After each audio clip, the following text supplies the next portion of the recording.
ओम नमो पितृगणाय विद्महे जगद्धारिणी धीमहि तन्नो पितरः प्रचोदयात्।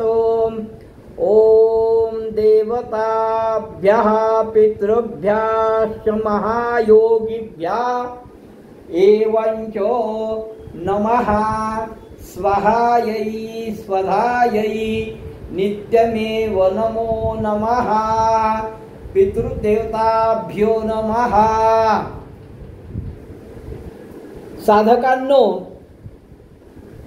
आत्तापर्यंत पितृपक्ष या विषयावर आपले 5 विवेचन झालेली आहेत आणि आता आज हे 6वं विवेचन आहे।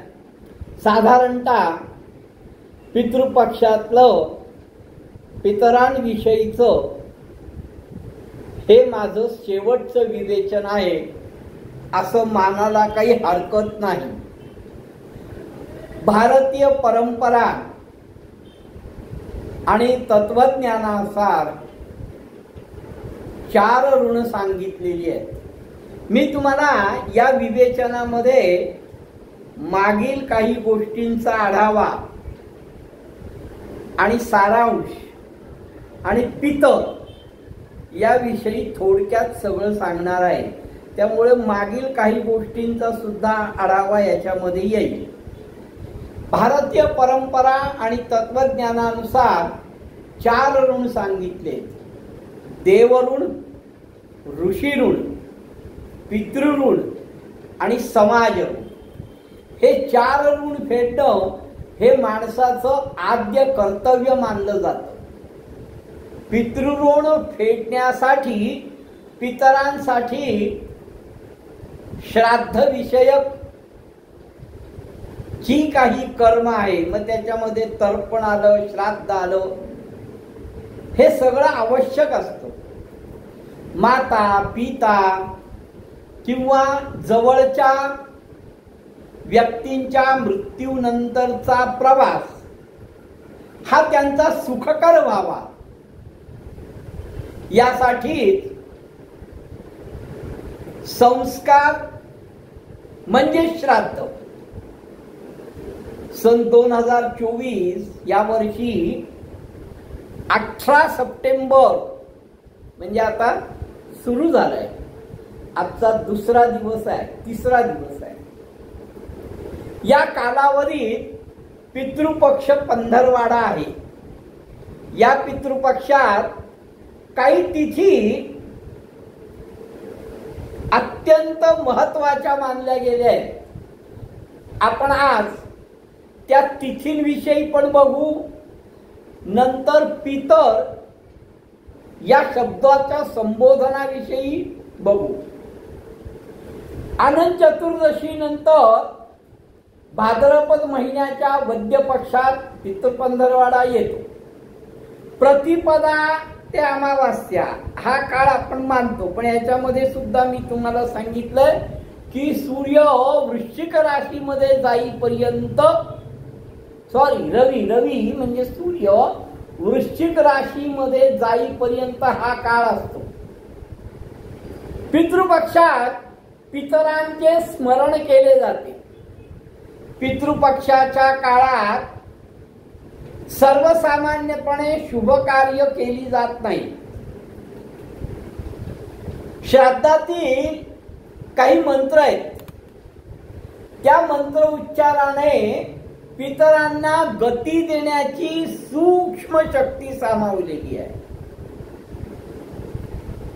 आता इथे तुमच्या प्रामुख्याने लक्षात येईल की मी माझ्या अनेक विवेचनातनं, अनेक प्रवचनातनं मंत्र सामर्थ्य आणि मंत्राला सर्वात जास्त महत्व आहे, मंत्रांनी सर्व गोष्टी होतात, हे मी अनेक वेळा वारंवार सांगितलंय।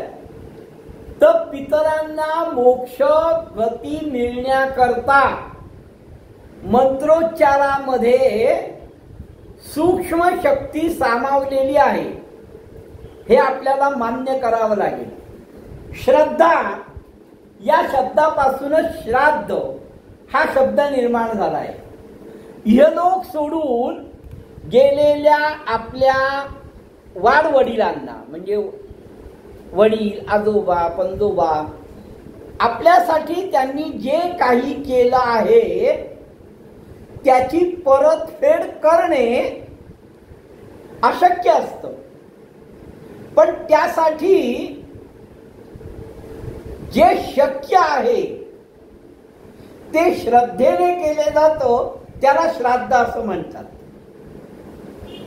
पूर्वजांमध्ये देवतांप्रमाणे वरदान देण्याची आणि शाप देण्याची क्षमता ही पितरांमध्ये असते. बरं, देवतांमध्ये जशी ती एक क्षमता आहे तशीच क्षमता पितरांमध्ये सुद्धा आहे की शाप देणं किंवा वरदान देणं. असा उल्लेख आपल्याला गरुड पुराणामध्ये आढळतो आणि कंठ उपनिषदामध्ये सुद्धा याचा प्रामुख्याने उल्लेख आहे की पितरांना शाप देण्याचा किंवा वरदान देण्याची अधिकार आहे म्हणा किंवा त्यांची क्षमता आहे म्हणा.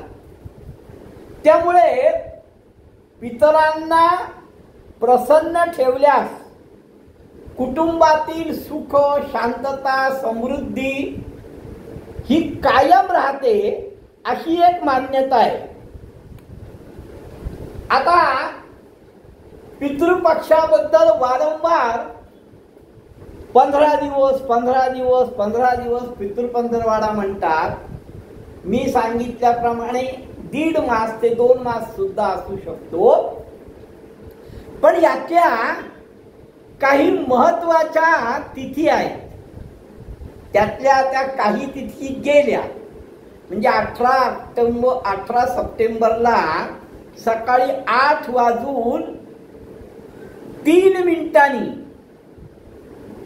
भाद्रपद पौर्णिमा समाप्त झाली आणि यानंतर महालयारंभ झाला. प्रतिपदा श्राद्ध या दिवशी झालं. पौर्णिमेच्या दिवशी अगस्त्य ऋषींना तर्पण करून जल अर्पण केलं. त्यानंतर म्हणजे पहिलं श्राद्ध, पहिलं तर्पण हे अगस्त्य ऋषींचं पौर्णिमेलाच होतं. वद्य प्रतिपदेपासून ते अमावास्येपर्यंत पूर्वजांचं श्राद्ध तर्पण करतात. संपूर्ण वर्षात ज्या तिथीला कुटुंबातील सदस्याचं निधन झालं असेल त्या तिथींना पूर्वजांचं स्मरण करून श्राद्ध केलं जातं. भाद्रपद वद्य तृतीया म्हणजे 20 सप्टेंबर या दिवशी तृतीया श्राद्ध करावं. सुरू असलेल्या वर्षी मृत झालेल्या व्यक्तीचे श्राद्ध त्या पक्षातील, नीट ऐका, सुरू असलेल्या वर्षी म्हणजे या वर्षामध्ये, आता हे वर्ष म्हणजे तुम्ही जानेवारी पकडू नका, हे लक्षात ठेवा. तो चैत्र सुरू असलेल्या वर्षी मृत झालेल्या व्यक्तीचे श्राद्ध त्या चतुर्थीला किंवा पंचमीला, चतुर्थी किंवा पंचमी वद्य पक्षातली भरणी नक्षत्र येतं आणि त्या भरणी नक्षत्रावर त्यांचं श्राद्ध केलं असता त्यांना पुढील प्रवास सुखकर होतो. त्यालाच भरणी श्राद्ध असंही संबोधन आहे. आता भरणी श्राद्ध 21 सप्टेंबर रोजी म्हणजे उद्या भरणी श्राद्ध आहे. भाद्रपद नवमीला मी तुम्हाला प्रमुख तिथी सांगतोय, प्रमुख श्राद्ध सांगतोय. भाद्रपद नवमीला अविधवा नवमी असं एक संबोधन आहे. या दिवशी आयरेपणी म्हणजे सवाष्ण म्हणजेच जिचे पती जिवंत असताना जी स्त्री मृत झाली आहे त्या मृत महिलेचं श्राद्ध केलं जातं. आणि ही अविधवा नवमी यंदा 25 सप्टेंबर रोजी आहे. भाद्रपद वद्य एकादशीला इंदिरा एकादशी हे व्रत केलं जातं. याचं फलस्वरूप पूर्वजांना पुण्यदान मिळतं आणि त्यांना श्रेय, मोक्ष आणि तृप्ती हा उल्लेख मागे आपल्या 3ऱ्या विवेचनात झालेला आहे.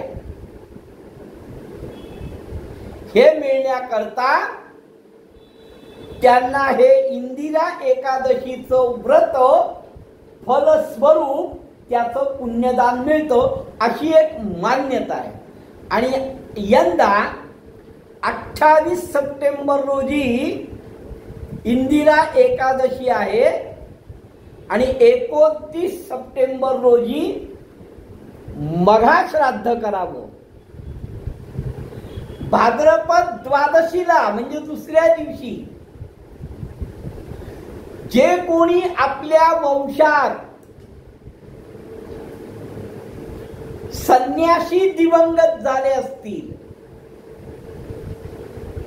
त्यांचं श्राद्ध भाद्रपद द्वादशीला केलं जातं. ते यंदा 29 सप्टेंबर रोजी द्वादशी श्राद्ध करावं. भाद्रपद चतुर्दशीला हा उल्लेख मी माझ्या 2ऱ्या विवेचनात आणि 3ऱ्या विवेचनात केला आहे तरी पुन्हा एकदा करतो. भाद्रपद वद्य चतुर्दशीला अपघात, विषप्राशन, शस्त्र अशा कुठल्या कारणाने अनैसर्गिक मृत्यू आला असेल अशा दिवंगत व्यक्तीचं श्राद्ध हे चतुर्दशीला करावं. आणि यंदा चतुर्दशी 1 ऑक्टोबर रोजी आलेली आहे. भाद्रपद अमावास्येला सर्वपित्री अमावास्या असं म्हणून संबोधलं जातं. या अमावास्येला दिवंगत झालेल्या व्यक्तींचं त्या दिवशी श्राद्ध केलं जातं. म्हणजे ज्यांना तिथी माहीत नसेल, आपल्याकडे मृत झालेल्या व्यक्तीची तिथी माहीत नसेल अशांनी भाद्रपद वद्य अमावास्येला निधन झालेल्या व्यक्ती तिथी माहीत नसेल तर सर्वपित्री अमावास्येला या लोकांचं श्राद्ध करावं. आणि यंदा 2 ऑक्टोबर रोजी सर्वपित्री अमावास्या आहे. आता महत्वाचं म्हणजे कोणत्याही तिथीला अनैसर्गिक अपमृत्यू व्यक्तीचं श्राद्ध हे नीट ऐका, प्रामुख्याने हे ऐका की महत्वाचं असं आहे कोणत्याही तिथीला अनैसर्गिक आणि अपमृत्यू झालेल्या व्यक्तीचं श्राद्ध हे फक्त भाद्रपद चतुर्दशीलाच करावं असं विधान शास्त्रामध्ये देण्यात आलेलं आहे. आता बऱ्याच जणांचे प्रश्न येतात की पितृदोष याच्यावर काही सोपा उपाय. तर पितृपक्षाच्या काळामध्ये दररोज संध्याकाळी पिंपळाच्या झाडाखाली दिवा लावावा आणि आपल्याला येत असेल अनंत वासुकी हे नागस्तोत्र आहे किंवा महामृत्युंजयाचा जप किंवा रुद्रसूक्त किंवा पितृसूक्त म्हणजे पितृस्तोत्र किंवा नवग्रह स्तोत्र यापैकी कशाचंही किंवा या सगळ्यांचं पठण करावं. त्यामुळे पितृदोषापासून शांती मिळू शकते. अतिशय सोपा उपाय आहे. पितृपक्षामध्ये या पंधरवाड्यात रोज संध्याकाळी पिंपळाच्या झाडाखाली दिवा लावून नागस्तोत्र, महामृत्युंजय मंत्र, रुद्रसूक्त, पितृस्तोत्र, नवग्रह स्तोत्र यापैकी जे काही येत असेल किंवा सगळं येत असेल हे सगळं म्हणावं.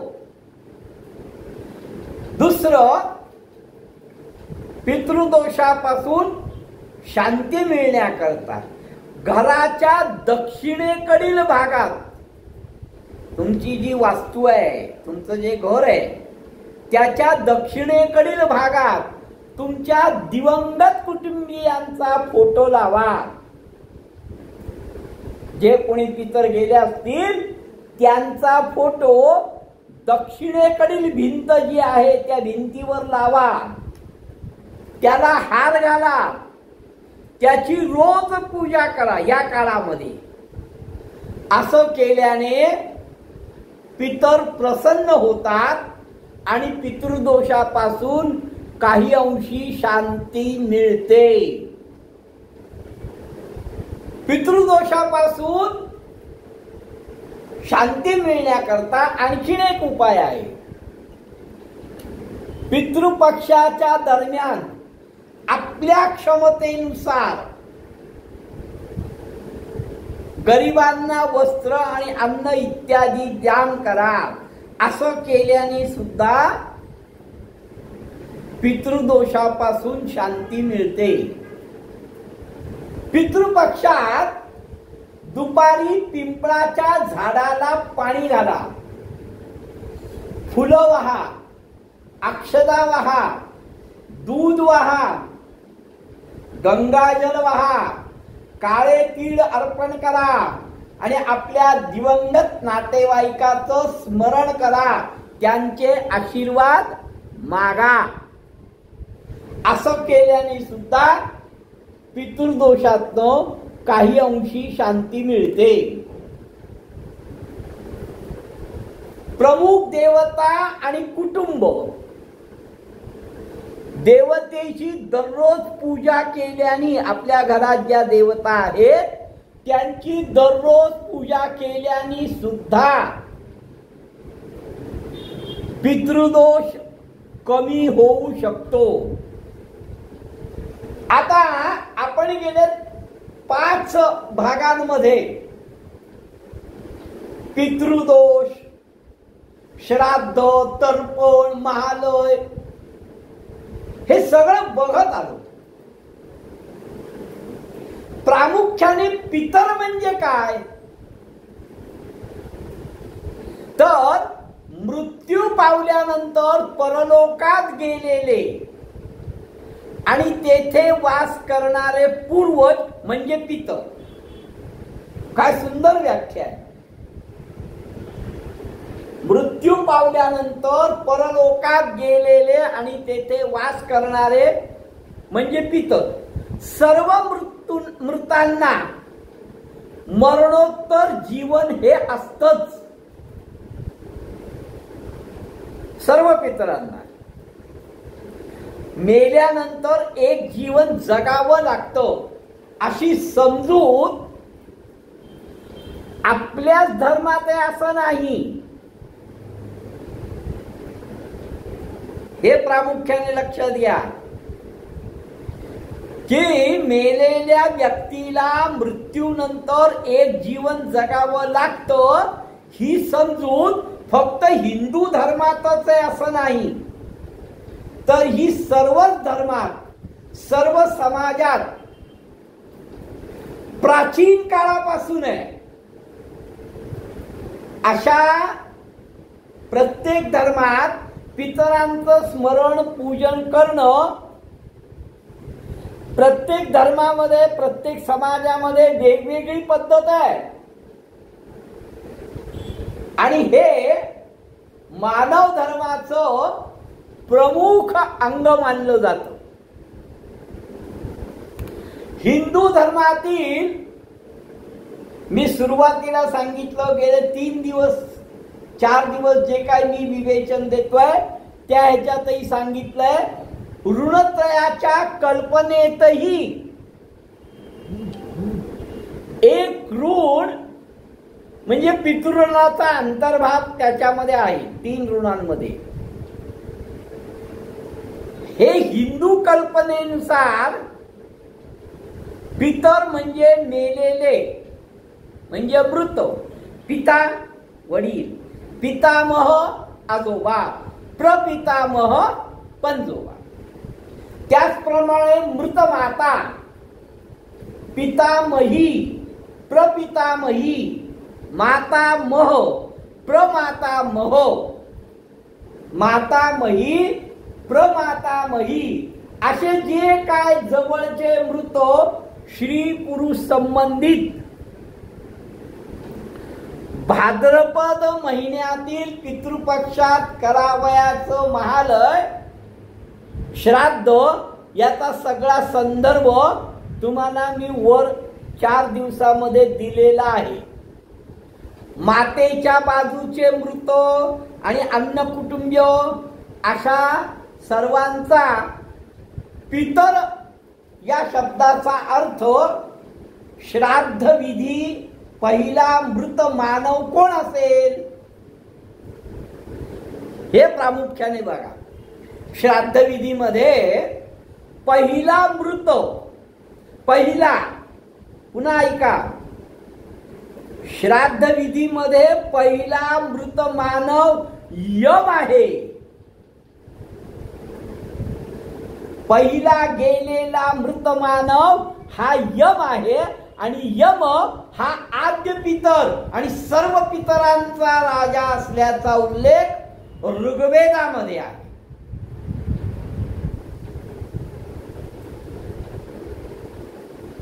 हे फार लोकांना माहित नव्हतं की आद्य पितर हा यम आहे, पहिला मृत यम आहे आणि यम हा आद्य पितर म्हणजे सर्व पितरांचा राजा आहे. हा उल्लेख तुम्हाला ऋग्वेदामध्ये आढळतो. यम हा अंतरिक्षात वास करतो आणि अंतरिक्षातील देवतांच्या स्थानाच्या वर यमलोक असून तोच पितृलोक आहे. मृत पितरांचा वास याच लोकात असतो. जीवात्म्याला मरणोत्तर सूक्ष्म भौतिक देह प्राप्त होतो. तो कशामुळे? तर श्राद्धात दिलेल्या अन्नामुळे या देहाचं पोषण होतं आणि त्याला उच्चलोक प्राप्त होतो. वैदिक वाङ्मयात पितरांचे सोमवंत, बहिर्षद व अग्निवास असे 3 प्रकार कल्पले आहेत. सोमवंत, बहिर्षद आणि अग्निवास. आता स्मृतीत आणि पुराणात अनेक स्मृती आहेत, अनेक पुराण आहेत. त्या स्मृतीत आणि पुराणामध्ये पितरांच्या प्रकार, अनेक प्रकारचे वर्ग हे कल्पनीय आहेत. भारतीय तत्वज्ञानाच्या कर्मसिद्धांताची स्थापना होण्यापूर्वी आपण ज्या कर्मसिद्धांताविषयी नेहमी बोलतो त्या कर्मसिद्धांताची स्थापना होण्यापूर्वीही पितर किंवा पितृलोक ही संकल्पना अस्तित्वात होती. मनुष्य मेल्यावर कर्मानुसार स्वर्गात किंवा नरकात व विविध योनीत जाते. स्वर्गवास व नरकवास संपल्यावर किंवा मृत झाल्याबरोबर लगेच दुसऱ्या व नीच योनीत कर्मानुसार जन्म येतो असं कर्मसिद्धांत सांगतो. पण कर्मसिद्धांत याची सुरुवात होण्याआधी म्हणा किंवा त्याविषयी कळण्याआधी म्हणा पितर लोक किंवा पितर यांचं अस्तित्व होतं. पितृलोकाची संकल्पना सुद्धा कर्मसिद्धांताशी नंतर जुळवून घेण्यात आली आहे. आता पितृलोक प्राप्ती करू न देणारे कर्म म्हणजेच ज्ञानरहित यज्ञ कर्म आहे. ज्ञानपूर्वक यज्ञ केल्यास देवलोक प्राप्ती होते. जीवात्मा देव बनतो. पाप संचय मोठा असेल तर नरक लोकाची प्राप्ती होते. म्हणजे तात्पर्य असं आहे की मृत माणसं पितृलोकात जात नाहीत सगळीच, तर त्यांना काही योनी फिरावं लागतं. मग ज्याला पिशाची योनी पण म्हणू शकता. पितृलोक प्राप्त होण्याकरता काय काय आहे हे आता मी सांगितलं. प्राचीन रोम हा जो धर्म आहे मी मगा सांगितलं की पितर ही संकल्पना फक्त हिंदू धर्मात नाही आहे, तर प्राचीन रोम धर्मामध्ये पितर सदृश्य म्हणजे पितरांसारखंच मेनीस, त्याला जसं आपण पितर म्हणतो तसं रोम संस्कृती त्याला मेनीज ही कल्पना त्यांची होती. मृतांच्या आत्म्यांना उद्देशून किंवा अनुलक्षून मेनीज याचा काही अंशी त्यांचा अर्थ असा आहे चांगल्या देवता, म्हणून त्यांनी मेनीज ही त्यांना संज्ञा दिली होती. सर्वसाधारणपणे त्यांच्या म्हणण्यानुसार रोम संस्कृतीच्या म्हणण्यानुसार मेनीज हे मृतात्मे दयाळू असल्याचे असं रोमन लोक सांगतात की मेनीज जे आहेत ते दयाळू आहेत, पण ते पितरच आहेत. आपण त्यांना पितर म्हणतो, ते त्यांना मेनीज म्हणतात. म्हणजे मी जे वाक्य सांगितलं की सर्व धर्मामध्ये ही संकल्पना आहे, तरी प्रत्यक्षात व्यवहारात त्यांची पीडा होऊ नये मेनीज हे देवता स्वरूप ते मानत असले, दयाळू मानत असले, तरीही त्यांचा त्रास होऊ नये, त्यांच्यापासून आपल्याला पीडा होऊ नये म्हणून त्यांना संतुष्ट राखण्यासाठी त्यांच्या थडग्यावर रोमन लोक खाद्य पदार्थ अर्पण करून त्यांची पूजा करत. हे रोमन संस्कृतीमध्ये सुद्धा आहे. थोडक्यात सांगायचं तर पितर ही संकल्पना किंवा पितर ही एक प्रकारची तुम्ही प्रथा परंपरा ही फक्त हिंदू धर्मात आहे असं नाही. जसा रोमनांचा दाखला दिला जातो तसाच अनेक धर्मामध्ये अनेक प्रकार आहेत. आपल्याला बाकीच्या धर्माविषयी याविषयी काही बोलायचं नाहीये. आता श्रद्धा असेल तर श्राद्ध होतं. जाता जाता मी तुम्हाला श्रद्धा आणि अंधश्रद्धा याविषयी एक सुंदर अर्थ सांगतो. एखाद्या मंदिरात एखाद्या व्यक्तीकडे तुम्ही वारंवार जाताय. त्या व्यक्तीकडे गेल्यानंतर किंवा त्या देवळात गेल्यानंतर म्हणजे मंदिरात गेल्यानंतर तुम्हाला मानसिक समाधान मिळतं, आत्मिक समाधान मिळतं.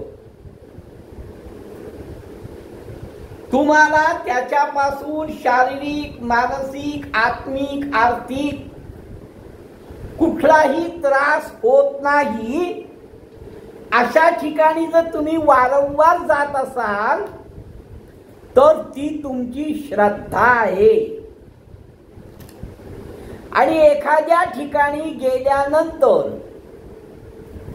तुम्हाला मानसिक शांतता मिळत नाही, आत्मिक शांतता मिळत नाही, आनंद उपभोगता येत नाही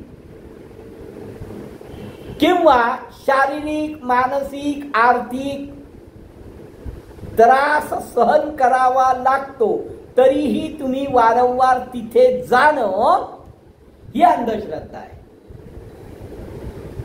त्यामुळे या पितृपक्षामध्ये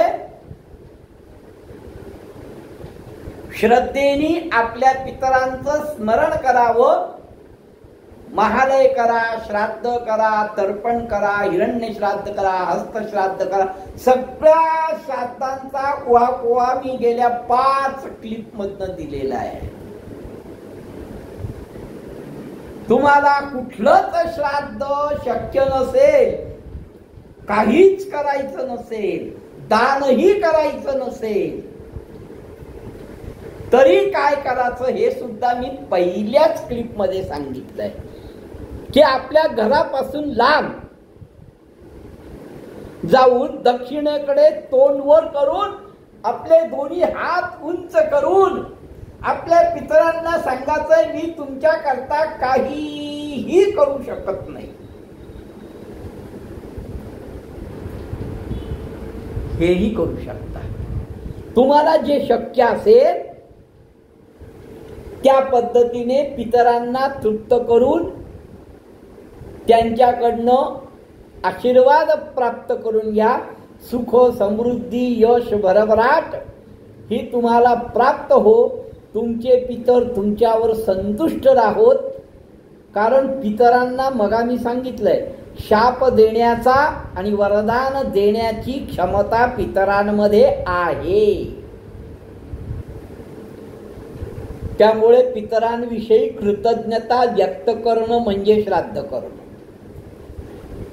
पितरांविषयी कृतज्ञता व्यक्त करणं म्हणजे दान धर्म करणं. पितरांविषयी कृतज्ञता व्यक्त करणं म्हणजे अन्नदान करणं. या सगळ्याची कारणमीमांसा आपल्या गेल्या 5 विवेचनांमधनं झालेली आहे. त्यामुळे ते पुन्हा सगळा उहापोहा करण्याची काही आवश्यकता मला तरी वाटत नाही. पुनश्च तुम्हा सर्वांना तुमच्या पितरांचे आशीर्वाद प्राप्त हो, तुमच्या पितरांना गती प्राप्त हो, त्यांना मोक्ष प्राप्त हो ही सदिच्छा व्यक्त करतो. पितृभ्यो नमः.